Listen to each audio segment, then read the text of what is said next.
it's really nice. You know, I do, listen, when I go on the road, I don't give a fuck where I stay. I really don't. You know, I slept on so many couches and shit. A Motel 6 works for me. It really does. Yeah. You know, as long as they have a hot shower and the cable works, I'm pretty fucking good. You know, I like security. I don't want fucking crack hoes knocking on my door at 4 in the fucking morning. But you know what I mean, you know. But sometimes the club puts you somewhere nice. And for 2 days, you walk around and you're like, you know what, I'm a fucking human being. You know, for 2 days, I'm going to act. I remember going to Riviera and working the Riviera. It had to be 20 years ago. And, you know, I was living on such a shoestring at that time as a feature act that everything is a break. You know, you get no money when you're a feature act. So every break you could catch is like a fucking act of God. It's like a miracle. And they used to give us a card. I was telling Lee, they used to give us a card to eat in the employee cafeteria, which is the shit that gets sent back from the buffet. Like all the leftovers from all the leftover from buffets. They got bite marks on them and shit. And, you know, it's a nightmare. You know, that's where you got to eat. But when you're fucking broke and you're on the road, that's where you got to eat. So when I would go on the road with Joe, it was 2 different fucking worlds. Like I tell people all the time, Joe bought me more steaks than my mother.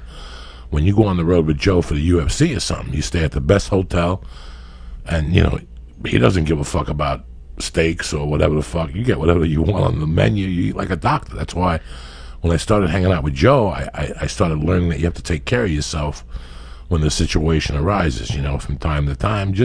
And it helps. It gives you another 3 months to, you know, it just charges your batteries, man. Let me ask you this. Let's say you're in Vegas, right?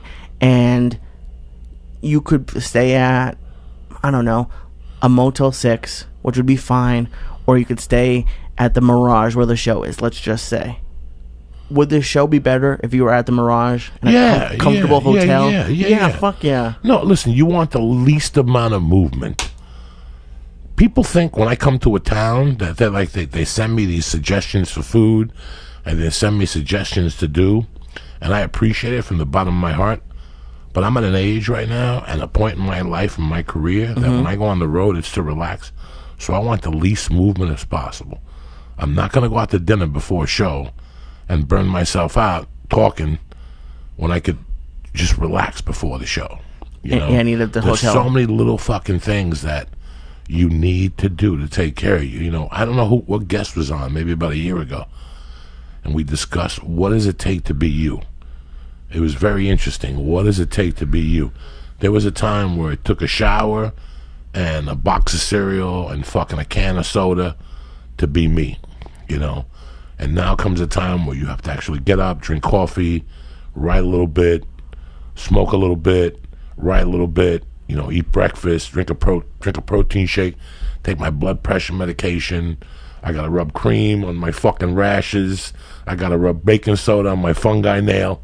What does it take to be you? You know, like, what does it take? You know, you realize that in those moments when you're taking care of yourself, when you're taking better care of yourself, you know, when you have an option to drink between a soda and there's a big glass of water.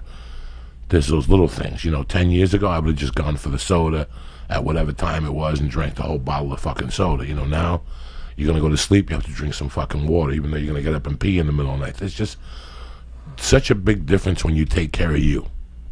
You know, and for years I never did.